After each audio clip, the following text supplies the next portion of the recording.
میرے اعمال کی اصلاح کرم سے کر دے۔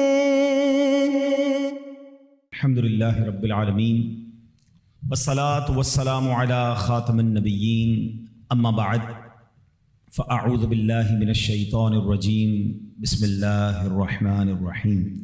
الصلاة والسلام علیک یا رسول اللہ وعلی آلک واصحابک یا حبیب اللہ۔ الصلاة والسلام علیک یا نبی اللہ وعلی آلک واصحابک یا نور اللہ۔ درود پاک کی بے شمار فضائل و برکات ہیں۔ جناب صادق و امین صلی اللہ تعالیٰ علیہ وسلم کا فرمان دل نشین ہے کہ جس نے مجھ پر ایک بار درود پاک پڑھا، اللہ عز و جل اس پر 10 رحمتیں نازل فرماتا ہے، اور جو مجھ پر 10 مرتبہ درود پاک پڑھے، اللہ عز و جل اس پر 100 رحمتیں نازل فرماتا ہے۔ اور آقا فرماتے جو مجھ پر 100 مرتبہ درود پاک پڑھے، اللہ عز و جل اس کی دونوں آنکھوں کے درمیان لکھ دیتا ہے کہ یہ نفاق اور جہنم کی آگ سے آزاد ہے، اور اسے بروز قیامت شہداء کے ساتھ رکھے گا۔ 100 بار درود پاک پڑھنے میں کتنا وقت لگتا ہے، مگر انعام کتنا بڑا ہے کہ دونوں آنکھوں کے درمیان لکھ دیا جاتا ہے کہ یہ نفاق اور جہنم کی آگ سے آزاد ہے، اور بروز قیامت اسے شہداء کے ساتھ رکھا جائے گا۔ اللہ کریم ہم سب کو کثرت کے ساتھ درود پاک پڑھنے کی توفیق عطا فرمائے۔ آئیے مل کر محبت کے ساتھ بآواز بلند درود پاک پڑھ لیں۔ صلو علی الحبیب صلی اللہ تعالی علی محمد صلی اللہ علیہ وسلم۔ ایک بڑا ہی عظیم و شان اسلام کی تاریخ کا بڑا عجیب و غریب واقعہ پہلے میں آپ کو سناتا ہوں۔ جب ابتدائے اسلام تھا، خلفائے راشدین کا دور ہے، حضرت عمرو بن عاص رضی اللہ تعالیٰ عنہ نے جب مصر فتح ہوا تو ایک روز اہل مصر نے حضرت عمرو بن عاص رضی اللہ تعالیٰ سے عرض کی کہ حضور ہمارے یہاں دریائے نیل ہے، اور ایک ہماری بہت پرانی رسم ہے کہ جب تک اس کو ادا نہ کیا جائے تو دریا جاری نہیں رہتا ہے، دریا سوکھ جاتا ہے۔ انہوں نے کہا کہ کون سی رسم ہے؟ تو کہا کہ ہر سال ایک کماری لڑکی کو اس کے والدین سے لے کر بڑا عمدہ لباس اسے ہم پہناتے ہیں، بڑا تیار کرتے ہیں، زیورات پہناتے ہیں، اور پھر اس کو دریائے نیل میں ڈال دیتے ہیں، یعنی اس کو پانی میں ڈبو دیتے ہیں۔ حضرت عمرو بن عاص نے کہا کہ یہ کیسی رسم ہے، اسلام میں تو ایسا ہرگز نہیں ہو سکتا، کیونکہ اب اسلام آ چکا تھا اور مصر فتح ہو چکا تھا، مسلمانوں کے اب وہاں احکامات جاری تھے۔ تو آپ نے فرمایا کہ یہ اسلام تو پرانی اور واہیات رسموں کو مٹاتا ہے، جو پرانی واہیات رسمیں ہیں۔ تو لوگوں نے کہا کہ اگر آپ نے ایسا کیا تو دریا کی روانی کم ہو جائے گی۔ آپ نے کہا نہیں ہو سکتا۔ اب ایسا ہی ہوا کہ دریا کی روانی کم ہوتی گئی۔ اب لوگوں نے سوچا کہ اب پانی کم ہو جائے گا تو زندگی مشکل ہو جائے گی، تو ان لوگوں نے وہاں سے کوچ کرنے کا ارادہ شروع کیا۔ حضرت عمرو بن عاص نے اب امیر المومنین حضرت عمر فاروق رضی اللہ تعالیٰ عنہ کو خط لکھا اور عرض کی حضور ایسا ایسا معاملہ ہے، اور لوگ ایسی بری رسم چلاتے تھے، میں نے وہ رسم کا منع کر دیا کہ اسلام ان رسموں کی اجازت نہیں دیتا، مگر حضور اب تو پانی بھی کم ہونے لگ گیا ہے۔ اللہ اکبر۔ حضرت عمر بن خطاب رضی اللہ تعالیٰ عنہ کی شان دیکھیں۔ امیر المومنین نے ایک خط لکھا اور کہا کہ یہ رکا جو ہے دریائے نیل میں ڈال دینا۔ آپ نے ایک خط لکھ کر بھیجا کہ یہ رکا جو ہے دریائے نیل میں ڈال دینا۔ حضرت عمرو بن عاص کو جب وہ رکا پہنچا، وہ لیٹر پہنچا، تو آپ نے اس لیٹر میں کیا دیکھا کہ لیٹر میں لکھا تھا، اے دریائے نیل، اگر تو خود جاری ہوتا ہے تو نہ جاری ہو، اور اللہ کے حکم سے جاری ہوتا ہے تو میں واحد قہار عز و جل سے عرض گزار ہوں کہ تجھے جاری فرما دے۔ حضرت عمرو بن عاص نے وہ رکا جو ہے دریائے نیل میں ڈالا۔ اللہ اکبر۔ ایک رات میں دریا کا پانی 16 گز بڑھ گیا، اور وہ دن ہے، آج کا دن ہے، دریائے نیل کبھی سوکھا نہیں ہے۔ مصر سے وہ رسم ہی ختم ہو گئی، اور سبحان اللہ دریائے نیل جاری و ساری ہے۔ اللہ اکبر۔ اس ایک واقعے میں بہت کچھ ہے سیکھنے کو۔ پہلی بات تو کیا سیکھنے کو ملی کہ چاہیں تو اشاروں سے اپنے کایا ہی پلٹ دیں دنیا کی، چاہیں تو اشاروں سے اپنے کایا ہی پلٹ دیں دنیا کی، یہ شان ہے ان کے غلاموں کی، سرکار کا عالم کیا ہوگا۔ حضرت عمر کی شان دیکھیں، حضرت عمر کے واقعات اگر پڑھیں نا، جو لوگ کرامات کے منکر ہیں یا جو لوگ اولیاء کرام کی جناب کمالات کو نہیں سمجھ پاتے، صرف حضرت عمر کی سیرت کو پڑھ لیں، حدیث کی کتابوں میں مضبوط روایتوں میں یہ واقعات موجود ہیں۔ ایک بار حضرت عمر کے دور میں زلزلہ آیا ہے، تھوڑے عرصے پہلے بھی کئی ملکوں میں زلزلہ آیا، بڑی تباہی آئی، لوگ کہتے ہیں ارتھ کوئک آ جائے تو رکتا نہیں ہے۔ ایک تو شان مصطفیٰ ہے کہ نبی پاک نے احد پہاڑ پر ٹھوکر لگا کر فرمایا تھا، اے احد رک جا، تجھ پر ایک نبی، ایک صدیق اور 2 شہید موجود ہیں۔ آقا نے ٹھوکر لگا کر زلزلہ روکا تھا۔ ایک بار حضرت عمر کے دور میں زلزلہ آیا تھا اور حضرت عمر نے کوڑا نکال کر، درہ نکال کر زمین پر مار کر فرمایا، اے زمین رک جا، کیا عمر تجھ پر عدل نہیں کرتا؟ اور زمین ساکن ہو گئی۔ اللہ اکبر۔ حضرت عمر رکا لکھتے ہیں دریائے نیل کے نام، اور پھر دریائے نیل جاری ہو جاتا ہے۔ تو اے میرے پیارے اسلامی بھائیوں، ایک بات تو یہ پتہ چلی کہ اللہ تعالیٰ جسے چاہے کوئی کمال عطا فرمائے، وہ رب کی عطا ہے۔ یقیناً اگر کسی اللہ کے ولی کے پاس، کسی صحابی کے پاس، کسی نبی کے پاس، ہاں یہ بات یاد رہے کہ انبیاء کے پاس جو کمالات ہوتے ہیں، جو حق کی دلیل کے لیے وہ پیش کرتے ہیں، وہ معجزات ہوتے ہیں۔ اور ایسی بات جو ہماری عقل میں نہ آئے، کسی اللہ کے ولی سے ہو، صحابہ سے ہو، تو اسے ہم کرامات کہتے ہیں۔ تو یہ سب اللہ کی عطا سے ہوتا ہے۔ بہرحال ایک تو یہ پتہ چلی، دوسری بات کیا پتہ چلی کہ اسلام جو ہے وہ کیسی کیسی واہیات رسمیں تھی جس کو ختم اسلام نے کیا، اور عورتوں کا کیسا گھٹیا اور کیسا جس کو آپ کہیں کہ واہیات استعمال تھا کہ جوان لڑکی کو ہر سال تیار کر کے دریائے نیل میں ڈال دیا جاتا تھا، غرق کیا جاتا تھا۔ یہ اہمیت تھی اسلام سے پہلے عورتوں کی۔ اللہ اکبر۔ ایسا دور تھا میرے پیارے اسلامی بھائیوں کہ اگر تھوڑا سا ہم اسلام سے پہلے کے حالات دیکھیں نا عورتوں کے بارے میں، تو حیثیت کیا تھی کہ وہ مردوں کی خواہشات پورا کرنے کے لیے کھلونا تھیں۔ عورتیں دن رات مردوں کی خدمت کرتی، محنت مزدوری بھی عورتیں کرتی، اور جو کچھ کماتی وہ مردوں کو دے دیا کرتی۔ مگر وہ ظالم مرد ان عورتوں پر کچھ بھی خرچ نہ کیا کرتے، عورتوں کو جانوروں کی طرح مارتے پیٹتے تھے۔ ذرا ذرا سی بات پر عورتوں کے کان، آنکھ اور ناک کاٹ دیا کرتے تھے، عورتوں کو دردناک سزائیں دے کر قتل کر دیا کرتے۔ باپ کے مرنے کے بعد، اب دیکھیں کیا تھا اسلام سے پہلے کہ باپ کے مرنے کے بعد جس طرح اس کے لڑکے جائیداد کے مالک ہو جاتے تھے، اس طرح اپنے باپ کی بیوی یعنی اپنی ماں کے بھی مالک ہو جاتے تھے۔ معاذ اللہ، اپنی ماں کو لونڈی بنا کر رکھتے تھے۔ اللہ اکبر۔ عورتوں کو ان کے ماں باپ، بھائی بہن، شوہر کی میراث میں کوئی حصہ نہیں ملتا تھا۔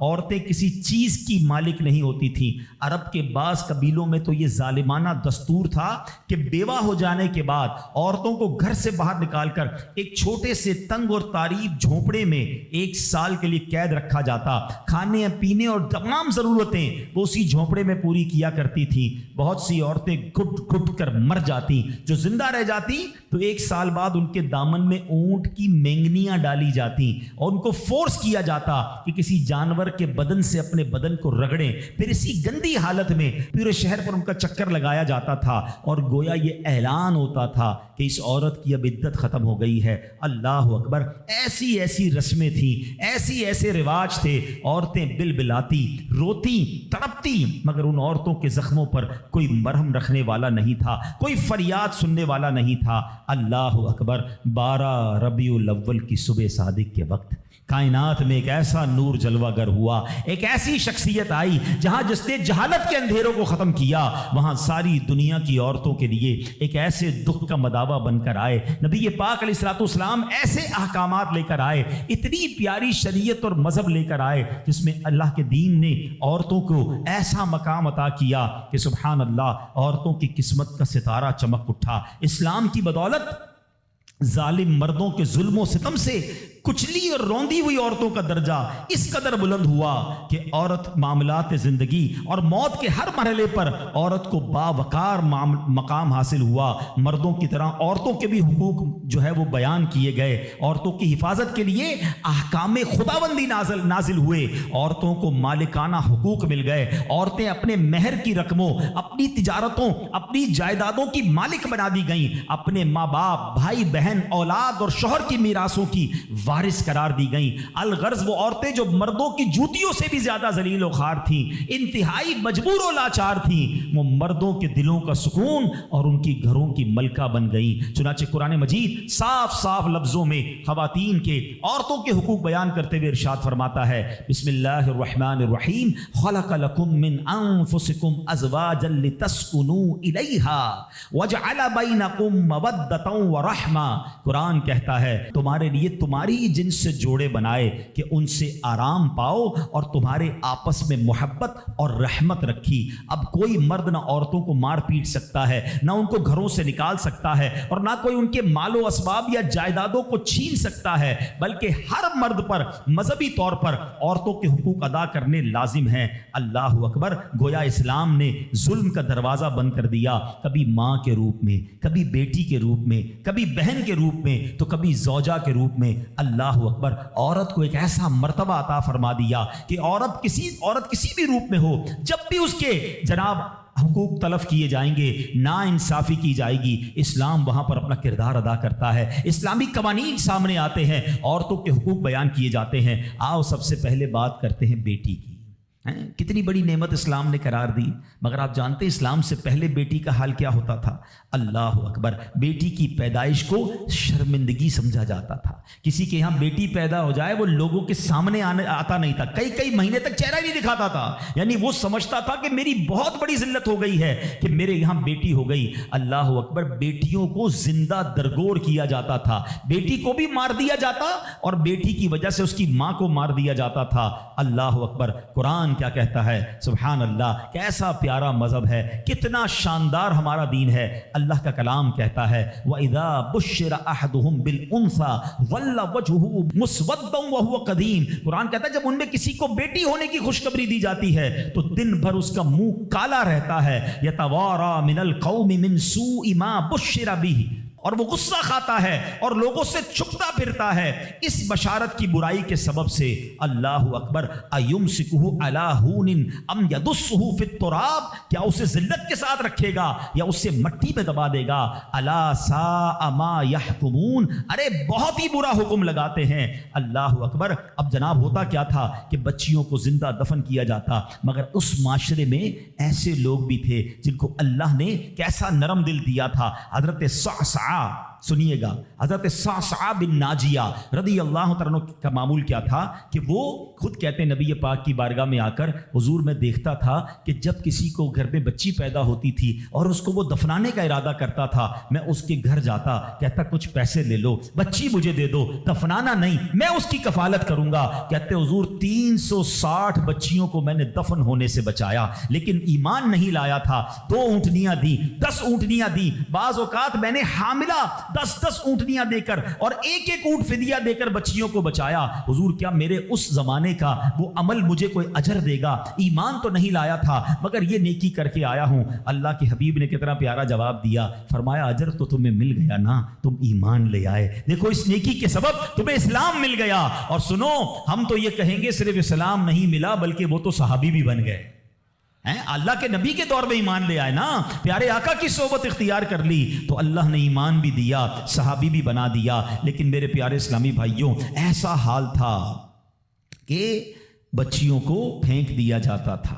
اب یہاں میں تھوڑی سی بات آج کے دور کی بھی کرنا چاہوں گا. ہم انشاءاللہ قرآنی احکام عورتوں کے بارے میں بھی سنیں گے اور ساتھ ساتھ اپنی تربیت بھی کرتے جائیں گے. ہم میں سے بہت سارے بیٹیوں والے ہوں گے, مگر کیا یہ خبریں نہیں آتی کہ بچی کی پیدائش کی وجہ سے ماں کو برا بھلا کہا جاتا ہے, گھروں میں جھگڑے ہیں معاذ اللہ. اب بھی یہ خبریں آتی ہیں کہ بچی پیدا ہوئی تو کچرا کنڈی پر پھینک دی گئی. یہ تو پھر سے ہم لگتا ہے اسی دور میں جا رہے ہیں. اسلام جو بچیوں کے حقوق لے کر آیا, اسلام جو بچیوں کو برا ماننے کے خلاف عمل کرنے کا ہمیں حکم دیتا ہے, بلکہ سنو حدیثیں کیسی ہیں. اے بچیوں والوں تمہیں مبارک ہو, اے بیٹیوں والوں تمہیں مبارک ہو. اپنی بیٹیوں کو کبھی برا نہ سمجھنا. نبی پاک علیہ الصلوۃ والسلام فرماتے ہیں جس شخص کے بیٹی ہو وہ اسے زندہ دفن نہ کرے, اسے ذلیل نہ سمجھے اور اپنے بیٹے پر اسے ترجیح نہ دے تو اللہ عز و جل اسے جنت میں داخل کر دے گا. ایک اور جگہ نبی پاک فرماتے ہیں اللہ اکبر, یہ حدیث تو میں کہتا ہوں ختم ہے نا, اس کے بعد الفاظ ہی نہیں بچتے. بہت ساری بیٹیوں کی فضیلت کی حدیث ہے مگر یہ حدیث ادھر جا کے لگتی ہے, دل کو چھو لیتی ہے. سنو تو صحیح اس کے الفاظ کیا ہیں.